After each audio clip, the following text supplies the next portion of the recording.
Je pense qu'en nom de film, on fera jamais mieux dans la saga que Saw 6 et Saw 7.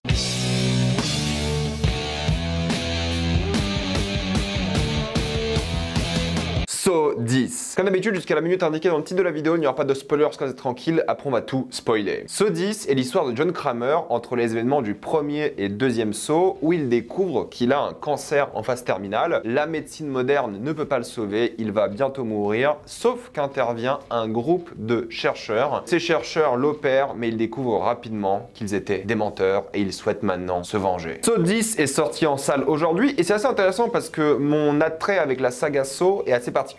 J'ai revu récemment les deux premiers films pour me remettre un peu dans l'ambiance. Le premier film que je trouve extrêmement efficace et vraiment bien foutu, le deuxième un peu moins. Mais j'ai pas vu toute la saga de manière sérieuse. J'ai vu plein de films et plein d'extraits chez des amis, des choses comme ça. J'ai vu beaucoup de séquences, j'ai vu celui où John meurt. J'en ai vu quand même quelques-uns, mais je suis pas un fan sérieux de la saga, je dois l'admettre, parce que je suis pas fan du torture porn de manière générale, vous le savez, hein. Ces films dont le but est de montrer du sang, de la violence, du gore, c'est pas mon style. Et d'habitude j'évite de voir ces films, mais la bande-annonce de celui-ci m'avait un petit peu attiré dans le sens où ça avait l'air plus propre. Les premiers films, ce qui était bien, c'est qu'il y avait cette ambiance un peu vraiment film très cheap, un peu dégueu, et je me suis dit, bah peut-être celui-ci sera un peu différent, et je me suis dit que peut-être celui-ci veut relancer la franchise d'une manière plus contemporaine. Quand je dis que c'est plus propre, c'est que c'est littéralement plus propre, que ce soit dans la photographie qui est très bleue, sauf au Mexique où c'est jaune parce que c'est le Mexique, j'imagine, mais tout est très propre. Même les salles de torture, elles ont un côté très clean, esthétique. Il y a plus ce côté vraiment ghetto, de maisons abandonnées, de pièges dégueulasses avec des débris partout, des déchets. Il y a un truc plutôt quali de ce point de vue-là. Je me suis dit peut-être c'est une sorte d'approche un peu nouvelle. Et oui, c'est une approche un peu nouvelle parce que dans ce film-là, John Kramer est le personnage principal et c'est son histoire à lui plutôt que l'histoire de ses victimes. Parce que là, la grosse différence, c'est que John Kramer a été trahi par des médecins, des charlatans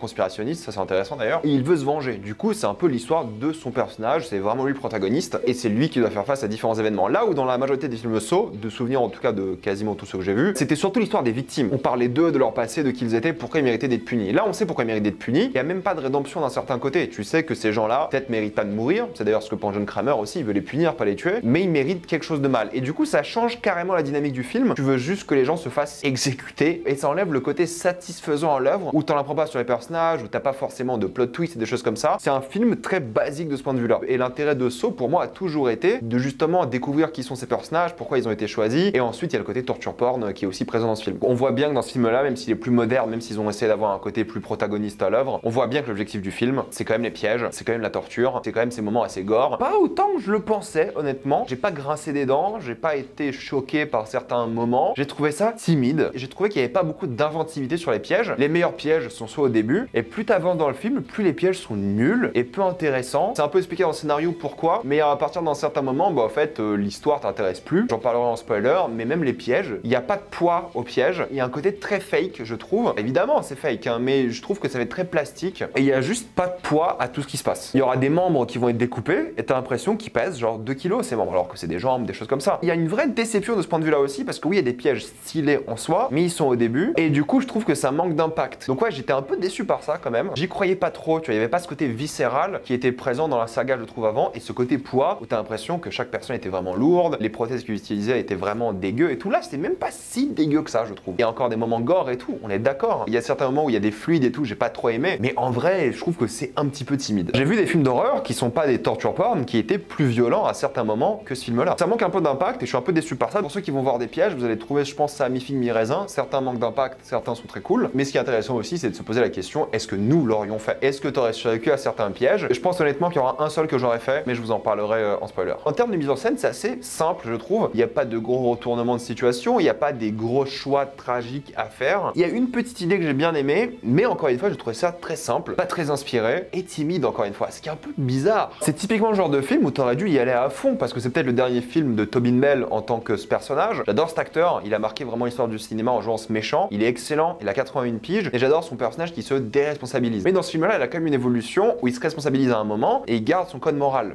Mais l'acteur est génial et je me suis dit peut-être pour un film comme ça, ils auraient dû y aller un peu plus à fond quoi. Quand je dis à fond, ça veut pas dire y aller avec des grands trucs farfelus, mais juste d'être un peu plus intense. Si je vais donner un exemple tout bête, vous allez comprendre, il y a quelqu'un qui doit se découvrir découper un membre à un moment. Et cette personne se découpe ce membre sans trop de difficulté. Et ça m'a toujours fait penser à cette séquence de 127 heures où justement il y a ce moment où il se découpe le membre et il touche un nerf et t'as tout le montage et la mise en scène qui évolue par rapport à ça. Alors que là, les gens se coupent des membres, on dirait vraiment que c'est hyper simple à faire quoi. Donc ça manque vraiment de ça. Et du coup, je trouve qu'en faire peut-être un peu plus sur certaines séquences aurait rendu l'œuvre un peu plus graphique et violente tout en faisant grincer des dents. Et je suis quelqu'un de fragile par rapport à ça. Je vous l'ai toujours dit dans mes vidéos, le torture porn j'aime pas, ça me dégoûte. Et là, j'ai pas été dégoûté. Et honnêtement, 2 heures pour un film comme ça où il n'y a pas de mystère, il n'y a pas trop de retournement de situation, c'est un peu trop long quoi. Surtout que la fin est expédiée à une vitesse. J'ai pas envie d'entrer dans les détails. Et quand le film s'est fini, j'étais en mode ah ouais d'accord, c'est fini comme ça. D'ailleurs, le dernier acte du film, honnêtement, ils auraient dû l'enlever. Le film aurait été meilleur sans cet acte. Par contre, il y a une scène post-générique que j'ai vue plus tard sur internet parce que j'étais pas au courant, qui est sympa mais sans plus. Et qui aurait d'ailleurs dû être dans le film et pas en scène post-générique. Ils ont essayé de faire un truc pour moi qui marche pas du tout quoi. Mais ouais, 2 heures, c'est un peu long je trouve, et ils se font pas assez plaisir, ce qui est un peu dommage. Et c'est même pas satisfaisant au final. Ou l'inverse, c'est même pas trop dégoûtant. C'est juste moyen partout. Même l'ambiance, vu que tu suis John Kramer, qui était quand même la figure emblématique et mystérieuse, vu là que tu le suis et tu connais tout son plan, il y a aucun mystère, il y a rien. Tu regardes juste une suite de pièges, et si les pièges sont pas incroyables, bah le film est pas incroyable quoi. Oui, il y a des grosses facilités scénaristiques, il y a des choses simples sur comment est-ce qu'il a trouvé tout son plan, sa planque, ses pièges, quand est-ce qu'il a eu le temps de les faire, tout ça, d'accord. C'est un film saut, on s'en fout. Il y a un peu d'humanité que j'ai aimé, il y a une relation de personnage qui était plutôt sympathique, justement avec John Kramer et quelqu'un d'autre, qui avait un peu d'humanité que j'ai apprécié. Mais c'est ça qui manque en fait dans l'œuvre. Tous les films Saw avaient une sorte d'humanité. C'était ou des gens qui avaient été obligés de faire des choses horribles, ou des gens qui cherchaient de l'argent, ou des voleurs, des choses comme ça. Il y avait toujours un peu d'humanité, il y avait toujours quelque chose qui critiquait un peu la société, même le capitalisme à certains moments, de voilà ce que ces gens sont obligés de faire, et cette figure qui les punit. Le seul truc intéressant, c'est justement, c'est dans l'air du temps par rapport aux thématiques. Là, il est face à des charlatans conspirationnistes, en mode Big Pharma essaie de les faire taire et des choses comme ça, et ils en profitent à fond. C'est le seul truc un peu intéressant qui est dans l'air du temps, mais le reste... Pour conclure ce 10, écoutez, c'est ok. Pour ceux qui veulent voir du gore, qui veulent voir un peu de violence, qui veulent voir des pièges, c'est ok. C'est loin d'être le meilleur de la saga. Après, la saga en termes de qualité, c'est pas fou, mais je suis un peu déçu quand même. Je m'attendais à plus. C'est peut-être un adieu de cet acteur à la saga aussi. Il fallait un bel au revoir quoi. Et c'est cool de l'avoir en tant que protagoniste et c'était une bonne idée, mais je trouve que c'est timide, je trouve que c'est pas violent et je trouve que l'horreur a proposé de meilleures choses depuis Saw. Figure emblématique du torture porn, celui-ci est ultra timide. Il n'apporte pas de mystère, il apporte rien de satisfaisant je trouve. Une petite déception. Mais voilà, je pense que si vous aimez la saga Saw, vous allez l'apprécier. Si vous aimez la torture dans les films, vous allez l'apprécier. Le gore, vous allez l'apprécier. C'est pas un film que je prends trop au sérieux non plus. Voilà, j'ai pas détesté mon moment, j'ai passé un bon moment, mais n'ayez pas d'attente extravagante sur le retour de la saga, ça va être trop bien. C'est moyen quoi. Et c'est ok d'être moyen parfois. Mais je pense qu'ils auraient pu être encore plus intéressants avec cette saga et ils l'ont pas été et ça c'est un peu décevant. Maintenant on va passer en spoiler.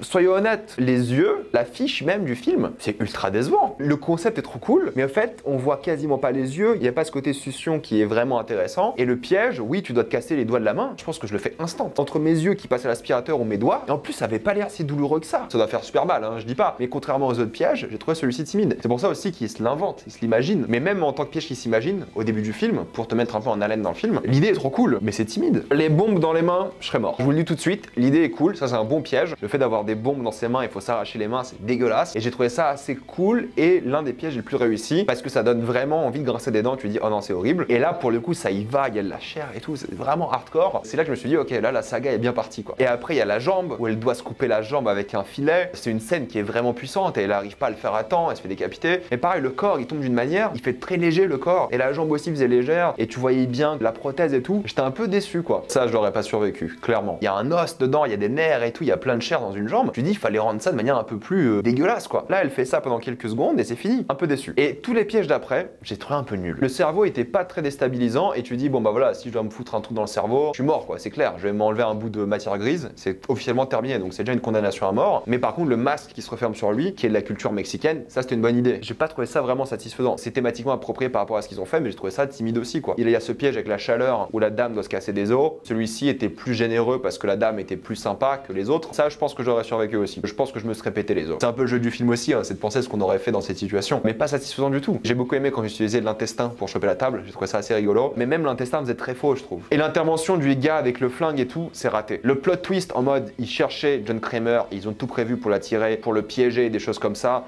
et en même temps gagner de l'argent, twist nul. Surtout que le twist du twist, c'est que John Kramer s'y attendait, il avait tout prévu un petit peu, ou en tout cas il s'était adapté, encore plus nul. Le film aurait été plus intéressant si John Kramer devait s'adapter sans avoir tout prévu. Du coup t'as un twist twist qui est assez raté. Et la manière dont ils punissent ce couple est nul à chier quoi. La chambre de gaz est nulle. L'idée du bloodboarding était cool, surtout que t'as un foreshadowing avec le gosse et John Kramer où justement il lui dit pull ou tirer, je sais pas comment dire en espagnol. Tu dis ok, comment ça va être utile dans l'histoire plus tard. Avec le bloodboarding, c'est intéressant parce que il a quand même cette humanité entre guillemets, John Kramer, où il veut sauver ce gosse qui a rien fait. Et pareil, la fin, ils sortent de la pièce et c'est fini. Beaucoup trop bizarre et décevant. Bref, voilà, j'ai trouvé le film ok, mais un peu décevant et fatalement oubliable. Certaines personnes peuvent l'apprécier, moi c'était ok, mais je vais pas le conseiller comme le film d'horreur à voir cet octobre. Mettez-moi dans les commentaires ce que vous en avez pensé, avez-vous adoré ou détesté, j'ai envie d'avoir votre avis, tout ça dans les commentaires. Comme d'habitude, pensez à vous abonner à la chaîne pour voir les prochaines vidéos, mettez un j'aime, ça aide beaucoup la chaîne. Suivez-moi sur tous mes réseaux pour plus de débats, critiques, actualités et concours, et moi je vous dis à la prochaine fois. Salut à tous.